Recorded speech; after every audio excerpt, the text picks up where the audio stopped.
Well, good afternoon. It's a pleasure to be here with all of you. Now I'm going to talk about Israel Kirzner on dynamic efficiency and development economics. I'm from Santiago de Chile. I'm making my PhD in economics with Professor Jesús Huerta de Soto in Universidad Rey Juan Carlos de Madrid. And this paper is the second chapter of my PhD thesis. The goal of the article is to show that dynamic efficiency is the forgotten piece in Kirsnerian theory of entrepreneurship, which cannot be excluded without impeding his hypothesis of development economics. First of all, we have to define what dynamic or static efficiency means, because in the mainstream literature we see a lot of people that make dynamic models or static models, but what it really means. For Kirzner, static efficiency means that inexorably implied in the given configuration of human preference and constraint, and then of end and means, makes a choice mechanical or automatic and thus not a true choice, because in the static efficiency for the Austrian School of Economics all information is given. For example, in the last presentation, I saw dynamic efficiency, dynamic inefficiency, but the information is of the mathematical formulation is given. So it's not human creativity and not entrepreneurship, just social engineering in the point of view of Israel Kirzner. So we have to understand that we have to come back to the pioneers of a static efficiency approach, the mechanical or social engineers in economics. For example, we have Stanley Gibbons, Leon Walras, Francis Edgeworth, Irving Fisher, Wilfredo Pareto, Alfred Marshall, among many others. And according to Philip Mirowski, the works of those economists reveal that they copied the physical mathematics literally term for term. And then who made the static efficiency approach popular in the mainstream approach was Lionel Robbins, who said that the goal of economics is to allocate the research in the given research as the allocation of the given research. So to do that, you are assuming that all the information is given, because you have the means and you, the government or the economists, can make an allocation of the research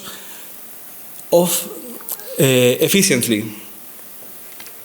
So the role of economists here is like a social engineering, because if you have all the information given, you can allocate the input, the output, because of the mathematical reductionism.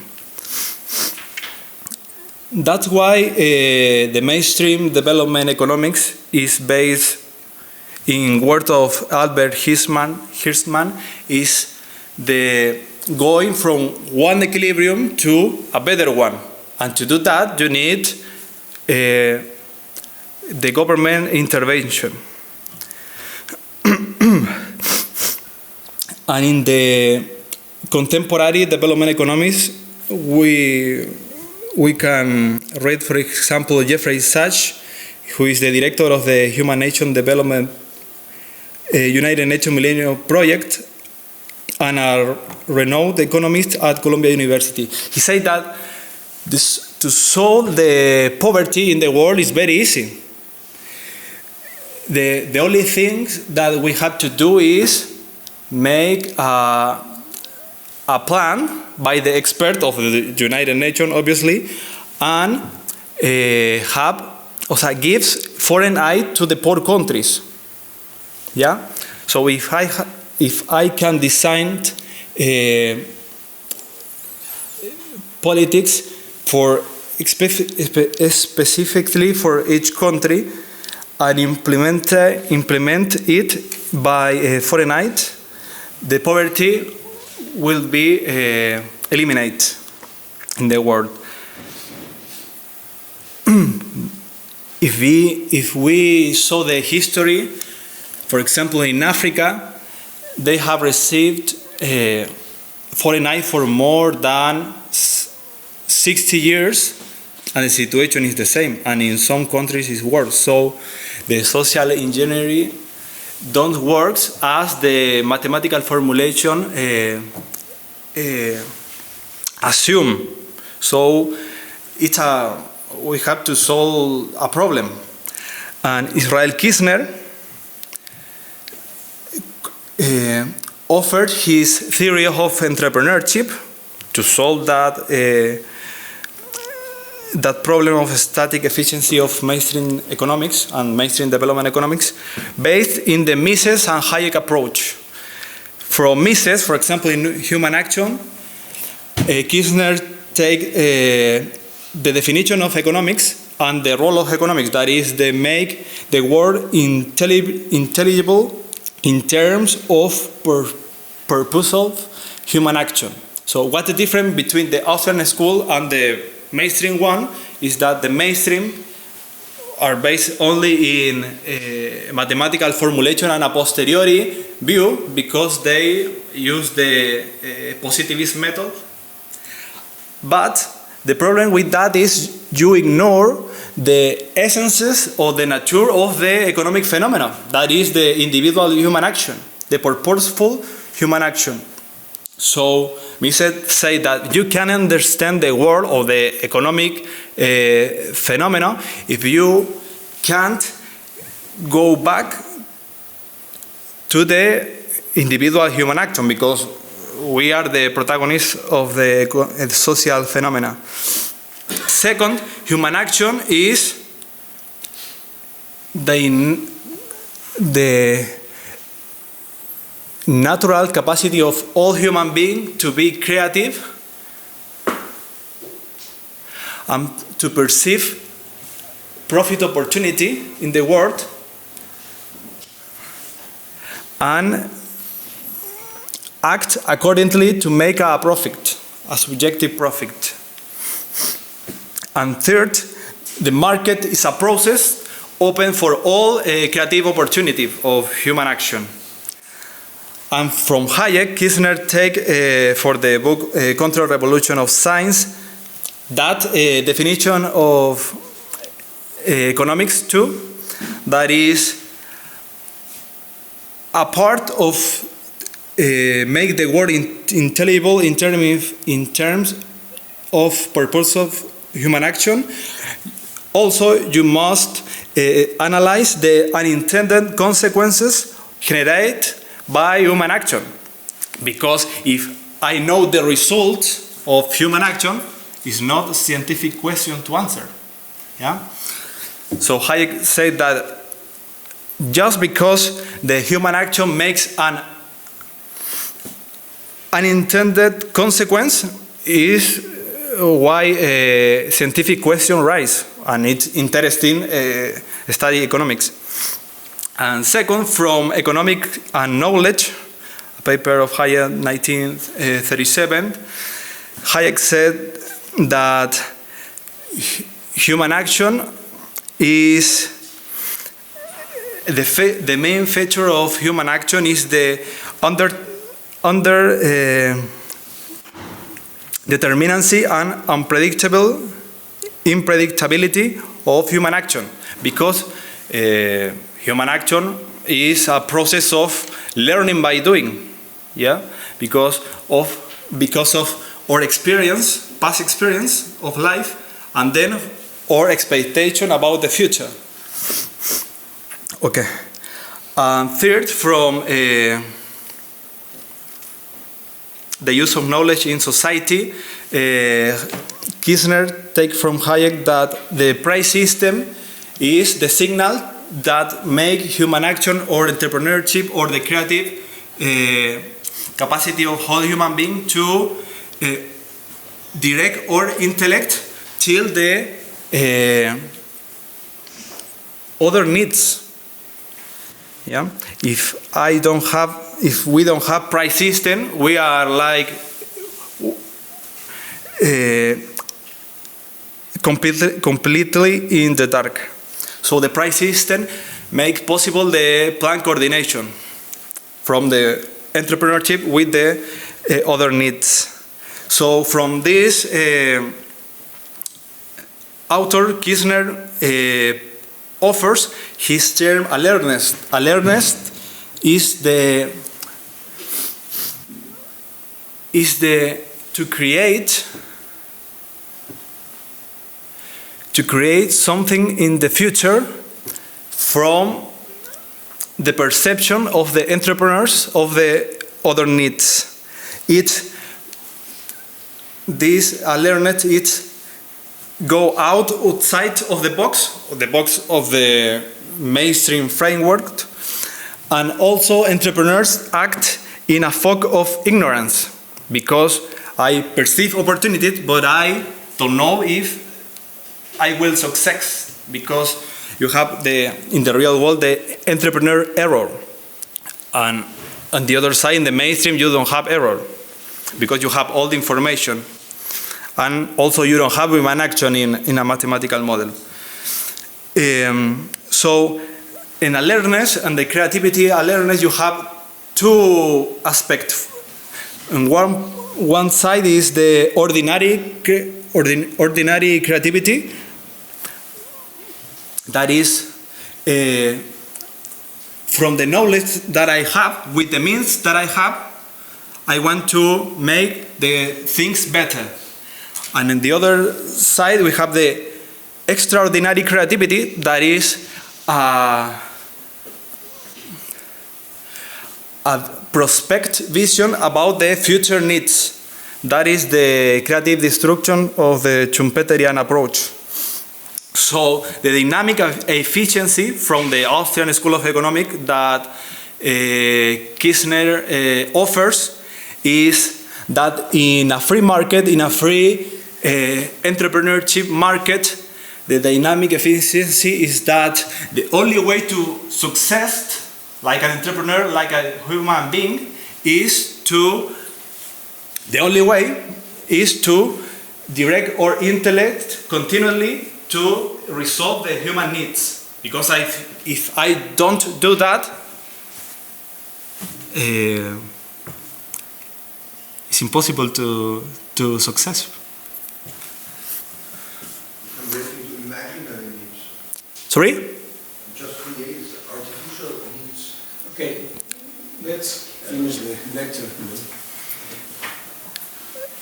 Yeah, that's why not all of us are entrepreneurs, and not all of us are successful entrepreneurs, because you have to create and make a prospective vision about the human needs.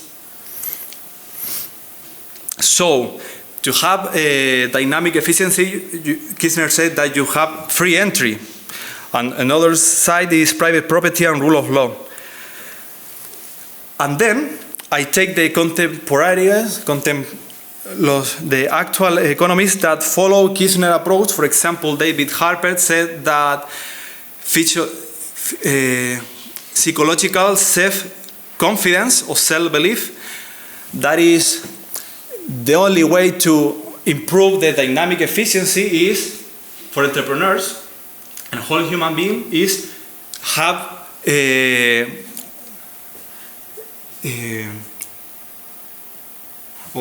the other side. If I think that the government will stall the outcome of my efforts, I don't create anything. O sea, I create nothing. That's why the communist or socialist countries are poorest, even though they have a lot of foreign aid from United Nations. Because no one wants to invest there, no one wants to create them because the government or you stole that or you don't have security in the street. Yeah. Another economist like Peter Becky said that culture is very important for dynamic efficiency too, because, for example, I'm from Chile. You know that in Chile is like, or the people think that Chile is like the Switzerland of Latin America, because they have a very liberal model, but the problem, and now Chile has a lot of problems, the reason, or from my point of view, is that the institution of the free market economy were imposed top down. Why the culture of the people don't change, was the same than before. So the political or economic institutions are not are not the only factor that explain the dynamic efficiency. So you need a culture change. That's why Becky and Mises and all the great Austrian economists say that the role of the economist is not be a social engineer, so is to be a scholar of the market process, and also to teach to the people in general, the businessman, the politician, because to make the cultural change, you have to teach the people the economic principles. Yeah. For example, Becky said that the difference of, or Peter Bauer too, the difference between the Plan Marshall in Europe and the foreign aid in Africa or America Latina. The difference is very clearly. The Plan Marshall reconstruct Europe, not develop the countries, because they have the culture and the, like Peter Becky said, the endogenous institutions. Finally, to close, Jesus Huerta de Soto said that dynamic efficiency needs private property. Also, private property is necessary and sufficient condition for dynamic efficiency. Necessary because if you have private property, you can make economic calculation. That's why all communist countries are a disaster, because they don't have economic calculation. And it's sufficient because if I have private property and I know that the government won't steal the outcome of my creativity, my effort, that stimulate the entrepreneurship. That's why when you see the index of economic liberty, you see that the most free countries has better position also in the competition index and the number of companies and the GDP growth too, and also in all the development index. So the suggestion for all of you, like economists and Austrian economists, is be less social engineers and more scholar and educator for the society. Thank you very much. We have time for one or two questions. Yes. Now you can ask. Okay. Just short. Just one or two and then. Okay, well, following your suggestion, don't you think that the best way to eliminate poverty, given empirical evidence that since the advent of capitalism, it went from 95% of the world to 5%, wouldn't it be to just eliminate the state, eliminate the United Nations, which is useless, and just give people freedom, I think that's the only formula. Don't you agree? I agree. Yeah, because it's the entrepreneurship, the private sector that make wealth. The state only stole the wealth of the private sector to make charity with the other efforts. Yeah, it's logical because the state produce nothing. Yeah, and the politics are parasite too.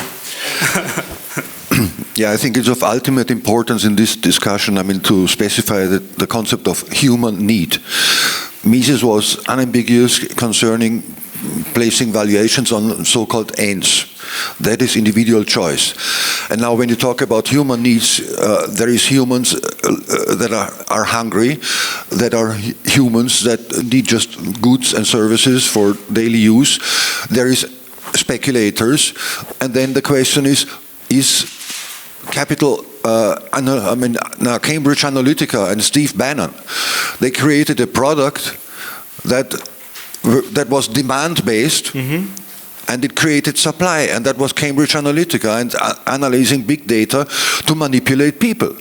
Is that a human need? Or I think we have to specify the distinction between a human need, general category, and then capital need and entrepreneurial need, and then speculators' needs. And that is a wholly different bag, and it has real consequences. Yeah, it's a lot of confusion about the impact of the big data, because if the big data is static efficiency and social engineering, if I think that with big data I can know the other needs, it's impossible to break up a big company. It's impossible. Yeah, big data is another signal too, but not necessarily will you success. You will success with that. Okay, we run out of time, so thank you, Victor, Luis, Pavel, and Thomas. And another thing, the big data or the artificial intelligence, that is an oxymoron. They don't create knowledge. The big data and the artificial intelligence just can make a result, a data about the past information that someone gave previously, but they can create like Star Wars. Thank you.